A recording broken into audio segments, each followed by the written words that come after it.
Everyone, কেমন আছেন সবাইকে গুড আফটারনুন বন্ধুরা। আজকে আপনাদের সাথে ব্লগ শেয়ার না করে একটা রান্নার ভিডিও শেয়ার করব। একটা নিরামিষ রান্না আজকে করেছি, তো সেটাই আপনাদের সাথে শেয়ার করব। নিরামিষ কাঁকরোল আলুর তরকারি। তো পুরো স্টেপটা দেখবেন, একদম কিছু মিস করবেন না, তাহলে কিন্তু বুঝতে পারবেন না। তাহলে চলুন দেখে নিন আমি কীভাবে কাঁকরোল আলুর তরকারিটা বানাচ্ছি।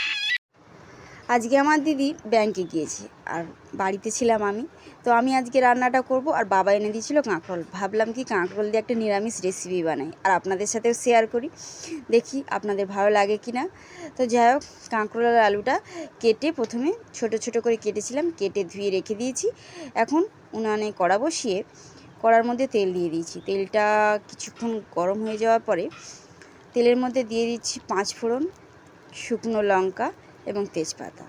এগুলো আমি ফোড়ন করেছি, আপনারা কালো জিরেও ফোড়ন করতে পারেন 5 ফোড়নের পরিবর্তে।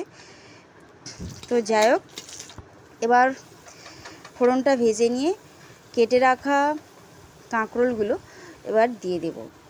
কাঁকরোলগুলো ভালো করে ভাজবো। আর আমি তো আপনাদেরকে বলেই থাকি যে সবজি যদি খুব ভালো করে ভাজা হয় তো যে কোনো তরকারি খেতে খুবই টেস্ট হয়। তো সেরকমভাবে আজকে কাঁকরোলগুলো দিয়ে দিয়েছি। তো কাঁকরোলগুলো খুব ভালো করে ভাজবো, একদম লাল করে ভেজে নেব। তো তখন কিন্তু উনানের আঁচটা অনেকটা নিবু আঁচই রাখবো, খুব একটা জাল দেব না, দিলে কিন্তু কাঁকরোলটা পুড়ে যেতে পারতো। তো যাই হোক, কাঁকরোলটা কিছুক্ষণ ভেজে নিয়ে নুন দিয়ে দিলাম। পরিমাণ মতোই নুন দিয়েছি, আমি কিছু মাপযোগ বলছি না। তো আপনাদের যেমনটা সবজি হবে তেমনটাই দেবেন। আর রান্নার চ্যানেলের ভিডিওর মতো হয়তো আমি ঠিকঠাকভাবে বলে উঠতে পারছি না, তো যাই হোক ক্ষমা করে দেবেন বন্ধুরা। আমি আমার মতো করে ভিডিওই করি, আমি যেমনটা পারি। তো যাই হোক, কাঁকরোলটা আমার অনেকটাই ভাজা হয়ে গেছে, অনেকটা লাল লাল হয়ে এসছে, দেখতে পাচ্ছেন বন্ধুরা। তো এবার কেটে রাখা যে আলুগুলো ছিল সেগুলো দিয়ে দিচ্ছি, দিয়ে আবার কাঁকরোলের সাথে আলুগুলো ভেজে নেব মানে আবার আলুগুলোও লাল করে ভাজবো। তো কিছুক্ষণ এরকমভাবে আমি ভেজে নেব।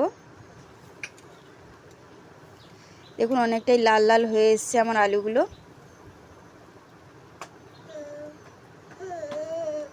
পরিমাণ মতো এবার হলুদ দিয়ে দিচ্ছি, হলুদ দিয়েও কিছুক্ষণ আবারও ভেজে নেব।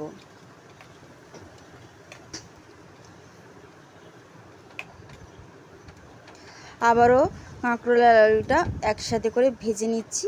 এরপরে পরিমাণ মতো মশলা দেব।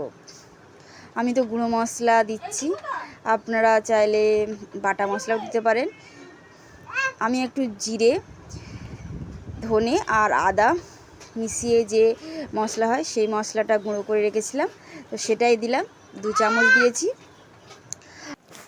তো মশলা দিয়ে সবজিটা কিছুক্ষণ ভেজে নেব, ভালো করে ভেজে পরিমাণ মতো জল দেব। অল্প পরিমাণ জল দেব, কারণ আমি আজকে তরকারিটা যে বানাচ্ছি একদম মাখা মাখা বানাবো। তো জল দেওয়ার পরে কিছুক্ষণ ঢাকনা দিয়ে রেখে দেব। 10 মিনিট পরে ঢাকনা খুলে দেখুন কেমন হয়েছে। মোটামুটি আমার তরকারিটা আজকে রেডি হয়ে গেছে। তো এবার একটা প্লেটে নিয়ে দেখাচ্ছি কেমন দেখতে হয়েছে। তো একটা প্লেট নিয়ে নিচ্ছি, তরকারিটা এবার নামিয়ে নেব। আর আজকের যদি রান্নার ভিডিওটা ভালো লাগে প্লিজ ভিডিওটিতে একটি লাইক করবেন এবং চ্যানেলটি সাবস্ক্রাইব করবেন, বন্ধুদের সাথে শেয়ার করবেন এবং আমাকে সাপোর্ট করবেন বন্ধুরা। তো যাই হোক, আমার রেসিপি রেডি হয়ে গেছে, দেখুন কত সুন্দর দেখতে হয়েছে কাঁকরোল আলুর তরকারি। তো দেখতেও যেমন সুন্দর হয়েছে, খেতেও এতটাই সুন্দর হয়েছে। অবশ্যই একদিন বাড়িতে বানিয়ে খাবেন, দেখবেন সবাই প্রশংসা করবে। খুব সুন্দর খেতে হয়েছিল আজকে কাঁকরোল আলুর তরকারিটা। তো যাই হোক, আজকের ব্লগটা এ পর্যন্তই, মানে রান্নার ভিডিওটা। দেখা হচ্ছে নেক্সট ভিডিওতে। খুব ভালো থাকবেন, টাটা বাই বাই।